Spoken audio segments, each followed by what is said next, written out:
तो हम लोग स्टार्ट करते हैं टाइप्स ऑफ हाइब्रिडाइजेशन। हाइब्रिडाइजेशन का मतलब क्या था? Crossing between two different plants. Okay, first इसमें है इंटरजेनेरिक, सेकेंड है इंटरवेराइटल, थर्ड है इंटर स्पेसिफिक।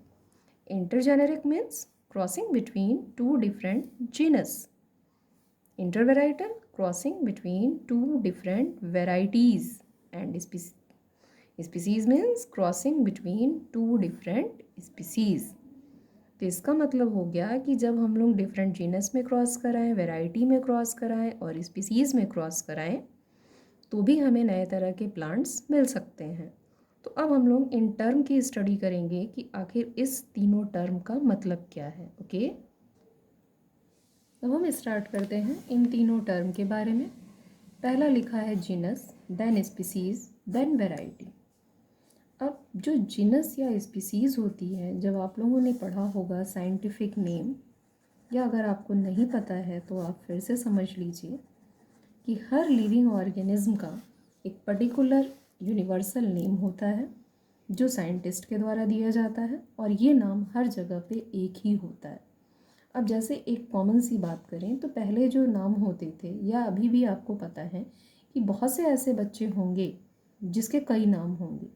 जैसे अगर मान लीजिए हम एक साधारण से नाम की बात लेके चलते हैं, जैसे मान लीजिए अभिषेक है, तो इस अभिषेक को, ये इसका रजिस्टर्ड नेम हो गया स्कूल में जिसको सारे लोग जान रहे हैं। ओके, दूसरा इसी बच्चे का एक नाम और होगा जो निक नेम होगा। ये निक नेम उसके फैमिली मेम्बर ने दिया होगा। कुछ लोग होते हैं ना, प्यार से आपका भी एक नाम रख देते हैं और उस नाम से बुलाते हैं। फिर इसी बच्चे का एक नाम और होगा जो उसके फ्रेंड्स ने दिया होगा। ओके, जैसे आप लोग भी देते होंगे ना, किस लिए देते होंगे? ज़्यादातर किसी को टीज़ करने के लिए। तो मतलब एक ही बच्चे का 3 नाम हो गया। या कह लें कि कोई भी लिविंग ऑर्गेनिज्म है, जैसे मान लीजिए हम एक वेजिटेबल की बात करते हैं, पोटैटो। तो आपको भी पता है कि पोटैटो को हर जगह पोटैटो नहीं कहा जाता है। अब आप जाके सब्जी वाले से कहिए कि पोटैटो चाहिए, तो आपको देने से रहा, आप क्या कहेंगे कि हमको आलू चाहिए। इसी पोटैटो का एक दूसरा हमने नाम किया आलू।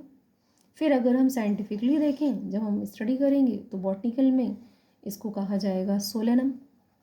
फिर इसका 3 नाम हो गया। तो इसी सब से बचने के लिए एक साइंटिस्ट थे कैरलोस लीनियस, जिनको कहा जाता है फादर ऑफ टैक्सोनॉमी। इन्होंने ही सबसे पहले लिविंग ऑर्गेनिज्म का एक नाम देना स्टार्ट किया था, जिसमें इन्होंने ये बोला कि किसी भी लिविंग ऑर्गेनिज्म का जब साइंटिफिक नेम होगा तो उसमें 2 नाम होंगे। जैसे हम लोगों का साइंटिफिक नेम क्या है? Homo sapiens. ठीक, इसमें जो पहला नेम का इंडिकेशन होता है, ये हमारे ग्रुप का इंडिकेशन होता है। इसमें जितने भी ह्यूमन बीइंग होंगे सबको होमो ही कहा जाएगा। और जो सेकंड होता है वो पर्टिकुलर उसके किसी कैरेक्टर के बेसिस पे दिया जाता है, और कैरेक्टर के बेसिस पे जो नाम आता है उसको कहते हैं स्पीसीज। ठीक, अब अगर हम लोग बात कर लें, जैसे मान लो हम किसी की कास्ट की बात करें, ठीक, या टाइटल की बात कर लें।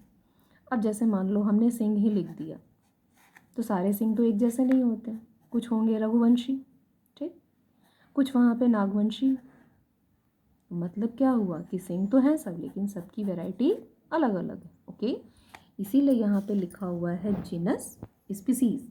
मतलब अगर हम मान लो हमने चाइना रोज़ लिया, चाइना रोज़ तो आप सब जानते हैं, चाइना रोज़ लिया और दूसरा मान लो हमने रोज़ लिया, इन दोनों फ्लावर के बीच में अगर जो क्रॉस कराएंगे, इसके थ्रू जो हमें नया प्लांट मिलेगा वो होगा इंटरजेनेरिक प्लांट। ओके, इंटरजेनेरिक प्लांट मतलब crossing between two different genus. Next species. अब मान लो हमने चाइना रोज़ ही लिया, चाइना रोज़ में एक ऐसा लिया जो रेड कलर के फ्लावर वाला है, दूसरा ऐसा लिया चाइना रोज़ जिसमें फ्लावर वाइट कलर का है। अब इसमें जब क्रॉस कराएंगे तो हमें जो प्लांट मिलेगा उसके फ्लावर एक तो पिंक कलर के होंगे, और यहाँ पे जो नया प्लांट होगा उसको कहा जाएगा इंटर स्पेसिफिक। ओके, अब आती है वैरायटी की बात। अब मान लो हमने चाइना रोज़ ही लिया, एक चाइना रोज़ हमारे यहाँ का है, ठीक, दूसरा जो चाइना रोज़ है वो हमने अपने फ्रेंड के यहाँ से मंगवा लिया जिसका हैबिटेट चेंज है। इसके थ्रू हमने 2 डिफरेंट जगह के एक ही प्लांट में जब क्रॉस कराया तब इसको कहते हैं इंटर वेराइटल। ओके, अब हम लोग स्टार्ट करते हैं हाइब्रिडाइजेशन का लास्ट टॉपिक जो इंडिकेट करेगा व्हाट इज़ द पर्पस और एडवांटेज ऑफ हाइब्रिडाइजेशन, मतलब जो हम ये क्रॉसिंग करवा रहे हैं उसकी बेनिफिट क्या क्या मिलेगी।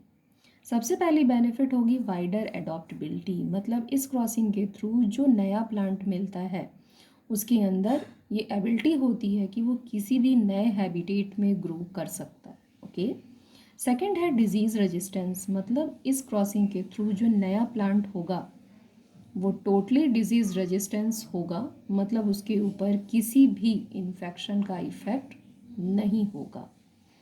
थर्ड हमने लिखा अर्ली मैचुरेशन, मतलब इस क्रॉसिंग के थ्रू जो नया प्लांट बनेगा वो जल्दी मैच्योर हो जाएगा जिसकी वजह से हमें प्रोडक्शन जल्दी से जल्दी मिलेगी।